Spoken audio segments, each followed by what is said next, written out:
you so much, Tom.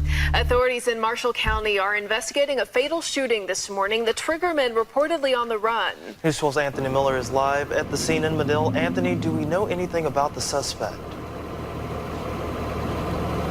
Yeah, Jeremy and Lauren, we don't have much info on the suspect itself, but we do know that the suspect is still on the run from authorities this morning. Now, Medill police did tell me that they were called out to East Wall Street at around 4 this morning, where they found a 36-year-old man with a gunshot wound. That man died while being transported to the hospital. The suspect was not at the scene at the time that police arrived and is currently on the run from authorities. No info is being released about the suspect, but authorities did say that the victim and the suspect were acquaintances, and the suspect is considered armed and dangerous. No word on the motive for the shooting. OSBI has been called to investigate the scene, and we'll continue to keep you up to date on the situation throughout the day here on News 12. Reporting live from Medill, Anthony Miller, News 12. All right, thank you, Anthony. Here's a final check of our other top stories this morning. The Denison City Council voted unanimously yesterday for Denison ISD to add 2 more full-time school resource officers. The SROs will be Denison police officers, and the district will pay 80% of their salary, while the city will pick up the rest. The school district has already spent over $200,000 in security upgrades since March. Denison ISD Superintendent Dr. Henry Scott says the officers will be in the schools by January. A Murray County man facing multiple sexual assault charges in a couple of local counties is now behind bars. Corey James Lee Hauser of Davis was arrested over the weekend. He faces charges in Love County for first-degree rape in 2016. He also faces charges in Carter County for first-degree rape and raping a minor.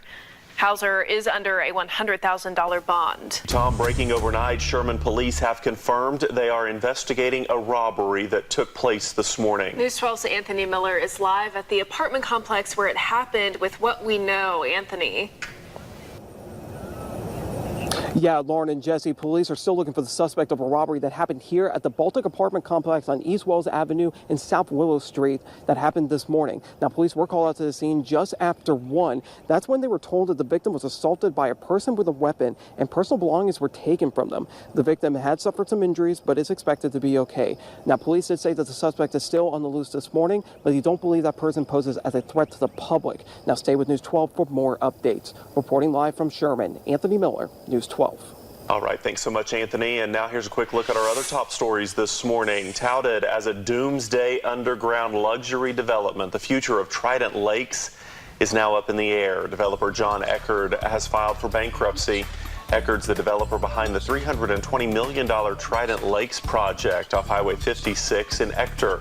Last year, undercover FBI agents say they discovered that Eckerd was using his resort to launder hundreds of thousands of dollars.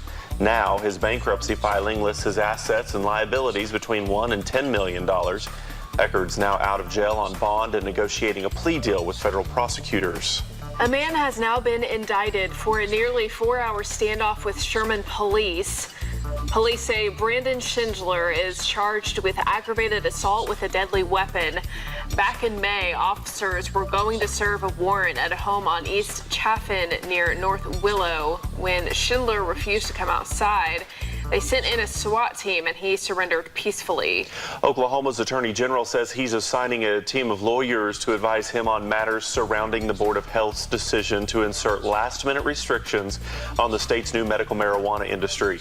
Attorney General Mike Hunter announced his intentions in a letter sent Monday to the Oklahoma Department of Health's interim commissioner, Tom Bates.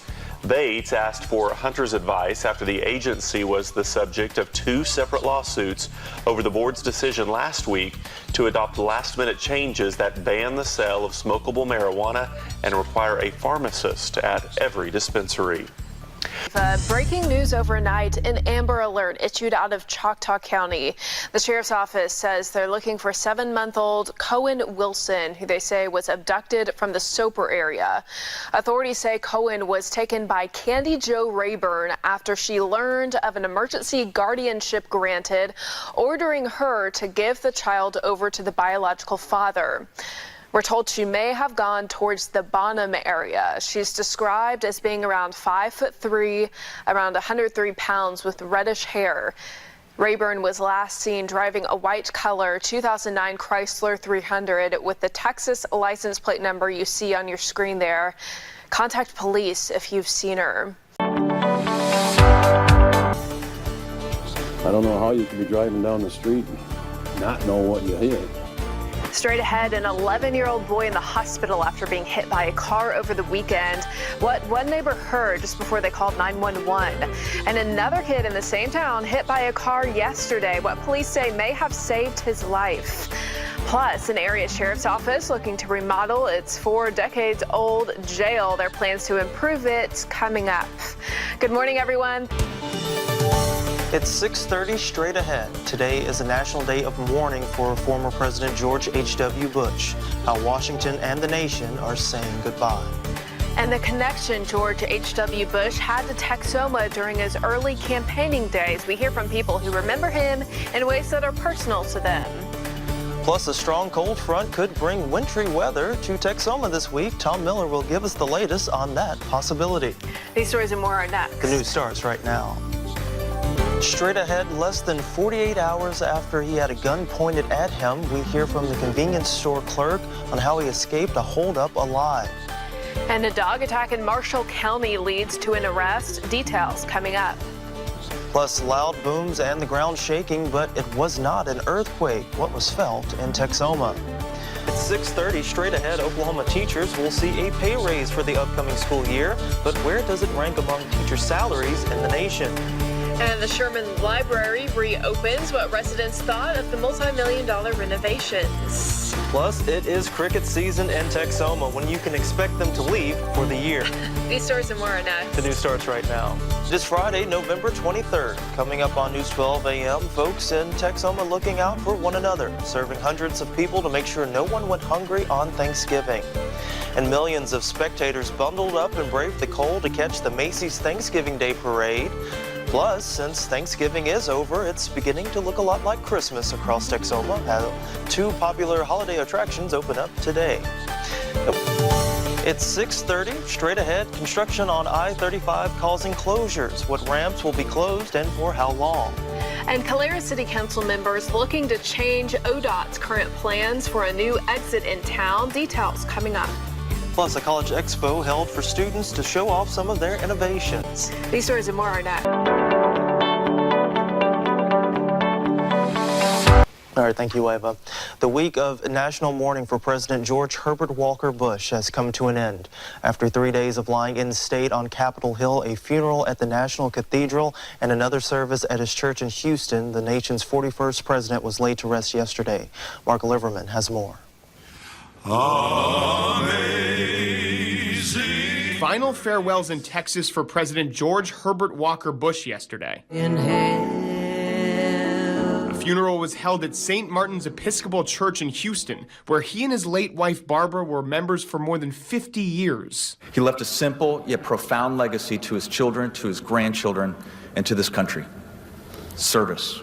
James Baker, the president's Secretary of State and longtime friend, called him a charter member of the greatest generation. Our glory, George, was to have had you as our president and as such a friend.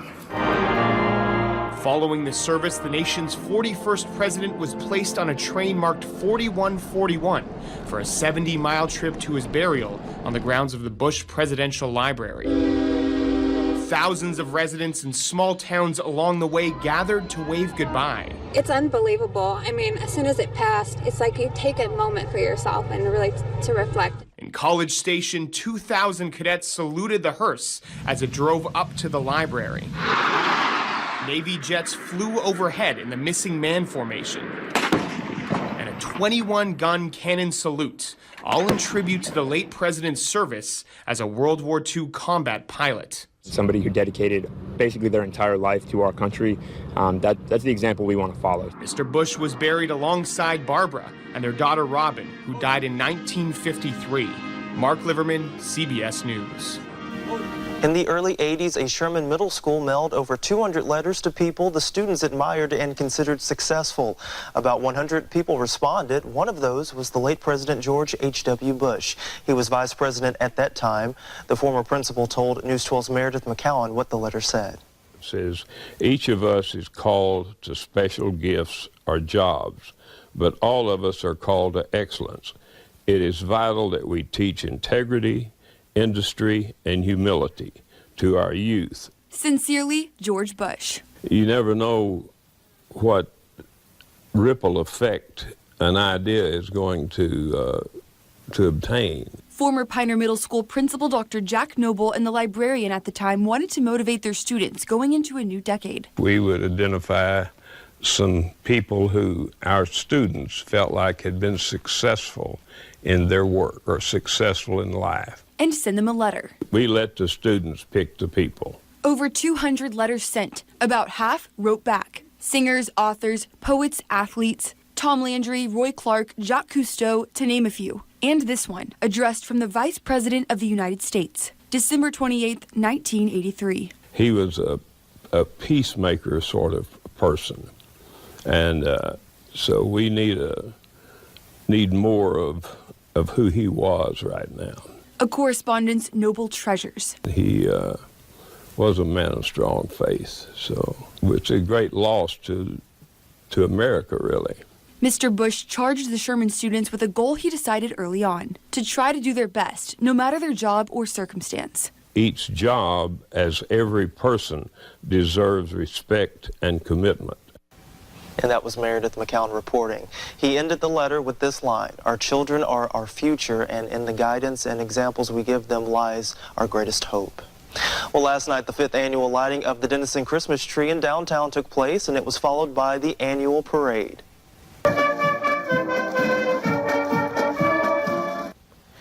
This 70-year tradition put on by the Denison Chamber of Commerce featured 60 entries, including bands from Denison High and Bells High. Our own Tom Miller and Lauren Smith were part of the parade, and Maureen Kane was there for the tree lighting. This year's theme was a festival of Christmas trees, and organizers said they expected between 3,000 to 5,000 people showed up last night. Well, the time now, 5:06, meteorologist Wava Donito is joining us now. And Wava, if there are parades over the weekend, they may... Thank you, Tom. Happening overnight, troopers investigating a deadly crash in Johnston County. It happened just after 10 last night near Ravia. Troopers say 40-year-old Tara Parks of Mill Creek was headed westbound on State Highway 22 when the car departed the roadway, hit a culvert, landing on its top and caught on fire. Troopers say Parks was pronounced dead at the scene. No word yet on what may have caused the crash. Starting this morning, drivers can expect various ramp closures on I-35 in southern Oklahoma. Garvin, Murray, Carter, and Love counties will all see closures from 7 a.m. to 5 p.m. for striping. Today and tomorrow, crews will be working on both sides of I-35 at mile markers 47 and 51, as well as the scenic turnaround near Davis. Also for tomorrow, both north and southbound ramps will be closed at State Highway 53 and Brooks Road near Springer, plus Oswalt Road south of Ardmore will close intermittently tomorrow. The town of Calera is petitioning to get an exit closer to Main Street for the US 6975 project. The ODOT project is to increase traffic flow and reduce collisions on the highway. It would elevate the highway over Main Street. A council member says there's an exit about a mile north of town with the current design. They say a closer exit to Main Street would help the economy and provide better emergency response time for accidents on the highway. Well, we really hope to get a exit closer than a mile. Right now, the exits are a little over a mile from north and southbound, so we're trying to get something closer to our business center here in town. And they say they hope for 1,000 signatures, about 50% of Calera's population based on the census. Sherman ISD is starting a program to give free flu shots for kids this year. The clinics will be held on November 30th and December 3rd at every school. Parents can sign their student up or their kids up online, and they can bring a consent form, and they must do that in order to get their shot. This is the first year Sherman ISD has partnered with Healthy Schools to make the flu shot free to students. Check out the Sherman ISD website for information on how to sign up. The U.S. Secretary of Veterans Affairs will meet with Tribal Nations veterans in Ada today. Secretary Robert Wilkie will join Chickasaw Nation Governor Bill Anatubby in a town hall-style meeting. The Muskogee VA Regional Office will have claims processing staff on hand to process claims. The event is at the Chickasaw Nation Community Center in Ada from 10 to 11:15 this morning. The former Davis High School teacher who tried to marry All right, thank you, Tom. Well, freezing cold temperatures are expected throughout the Northeast today, and nowhere else will be it more apparent than in New York City this morning as thousands packed the streets to watch the Thanksgiving Day parade. Laura Podesta is at the start of the parade with more. It is all smiles here in New York City, where thousands showed up to watch the balloons come to life for the Macy's Thanksgiving Day parade. I feel so good. You get to see them big, but when you watch TV, it doesn't look real. There was a clear favorite among the crowd. I've always wanted to come see Charlie Brown. Charlie Brown. I wanted to see the Charlie Brown one. But the iconic Peanuts character and 15 other massive balloons may not fly as high as usual. That's because strong winds are expected today, and that could force them lower or to be completely removed. That hasn't happened since 1971. Whoa! Last year, a gust of wind sent a small candy cane balloon into the trees. Other incidents in the past have caused injuries. We need everybody in New York City to think positive, keep those wind speeds down so we can get those balloons up as high as they're supposed to be. Another issue for the millions of parade goers. Forecasters are predicting near record low temperatures. Wear every glove you can find, every scarf, hand warmers, whatever you got. City officials say there are no known threats to the parade today, but the NYPD is still out in full force. Laura Podesta, CBS News. Well, if you look closely, you may recognize a Denison High School student during the parade today. Brittany Hicks is a senior and part of the drill team at Denison High School.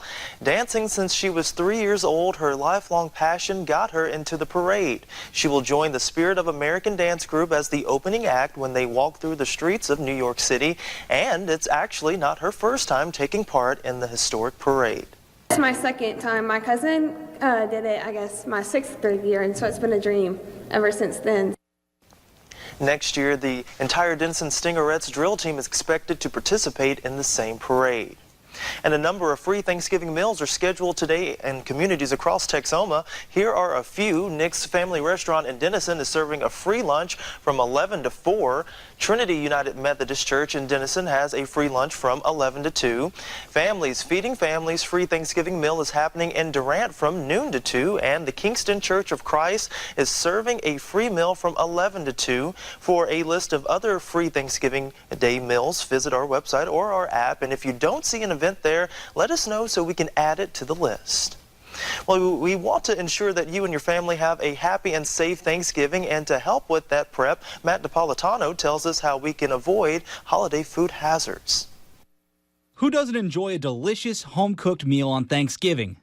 But nothing can ruin the beloved holiday more than food poisoning. Tanya Brown from the USDA says properly preparing this season is as simple as sticking to these 4 steps. Clean. Make sure your hands are washed and your surfaces are clean prior to starting. You also want to wash your hands after touching and handling that turkey. Separate. Keep that raw bird separate from your already prepared foods to avoid cross-contamination. Cook. Be sure to cook that bird to 165 degrees Fahrenheit as measured by a food thermometer. Brown adds it's important to check the bird in 3 places, the thickest part of the breast, wing, and thigh, to make sure it's fully cooked. And last, chill. You want to get those leftovers in the refrigerator within 2 hours after eating. If you can't gobble up your delicious leftovers, they'll be okay in the fridge through Monday. After that, they need to go in the freezer or the trash. It seems the debate over whether to stuff the turkey or not happens every year.